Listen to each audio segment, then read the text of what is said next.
Seyi Tinubu, the city boy story. In Nigeria's evolving political landscape, one name is quietly but steadily gaining weight: Seyi Tinubu. Often described as a city boy guy, his identity stretches beyond lineage. Yes, he is the son of President Bola Ahmed Tinubu, but reducing him to that alone misses the deeper shift happening beneath the surface. This is a story not just about inheritance, but about positioning, influence, and generational transition. Seyi Tinubu's rise is not accidental. It is strategic visibility. Across Nigeria, from Lagos to the north, from campuses to community centers, he has been building a network anchored on youth engagement. His appearance at events, his messaging, and his proximity to grassroots mobilizers all signal one thing: a deliberate attempt to redefine political entry points for young Nigerians. This aligns directly with the broader vision of the Renewed Hope agenda, a framework introduced under President Tinubu's administration to reset governance, economic direction, and national confidence. But here's where it gets interesting.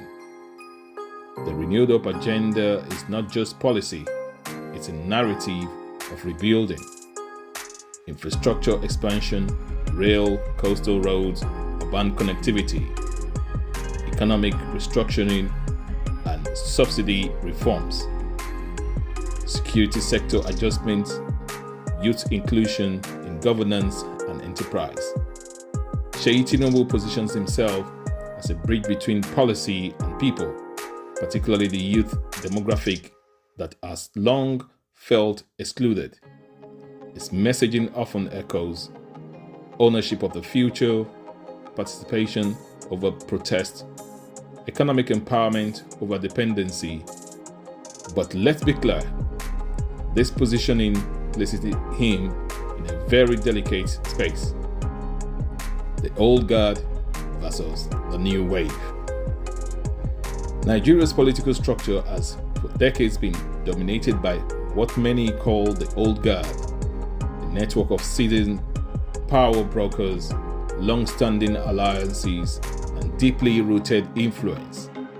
Seyi Tinubu represents something different: a younger political language, a digital-first influence model, a grassroots yet elite hybrid identity.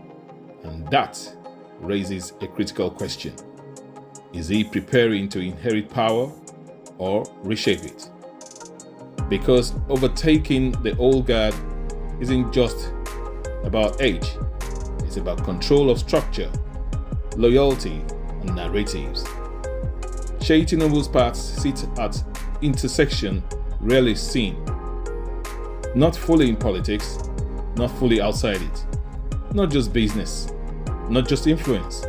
It's crafting what can be described as a pre-political identity platform. A space where youth loyalty is built before candidacy, narratives are shaped before opposition forms, networks are secured before formal ambition is declared. This is strategic and risky, because the longer you stay in that middle ground, the more expectations rise, the more scrutiny increases, the harder it becomes to remain undefined. Now, the psychopathy problem. With rising inflation comes a familiar Nigerian challenge: psychopathy. Around emerging figures like Seyi Tinubu, a circle often forms, not of builders, but of praise singers. These individuals amplify without questioning, celebrate without accountability, push narratives that may distort reality. And here lies the danger. A movement meant to empower youth can be hijacked by opportunists seeking proximity to power.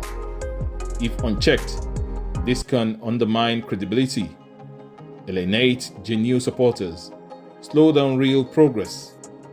The real test for Seyi Tinubu will not just be influence, but discipline in filtering voices around him. And here's the uncomfortable truth. In Nigeria, friendships around power figures often fall into three categories: true alliances, those who challenge, advise, and build; beneficiaries, those who align for access and opportunity; psychopaths, those who praise to gain proximity. The concern raised earlier still stands stronger here. If Seyi Tinubu's circle tilts too heavily towards the last group, it could weaken the very moment and the movement he is trying to build. But if he curates his network wisely, it could assemble something rare in Nigerian politics: a generation that is both loyal and competent, birthing the youth empowerment and political positioning. Across Nigeria, millions of young people are watching closely. They are not just inspired, they are evaluating. Will this movement translate into jobs? Will opportunities raise and reach beyond inner circles? Will inclusion be real or symbolic? Because today's Nigerian youth are different, more informed, more connected, less patient with empty promises.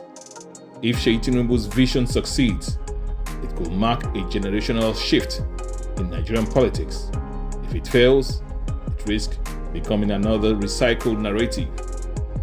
The real story: Seyi Tinubu is not just a personality, he is a test case, a test of whether Nigeria can transition power across generations, whether youth engagement can move from optics to outcomes, whether influence can be used to build systems, not just visibility. So the big question: is Seyi Tinubu building friendships or building a future political machine? In reality, it's likely both. History shows that for sons of powerful leaders, this transition from influence to authority is never smooth. Some succeed, some struggle, some fade.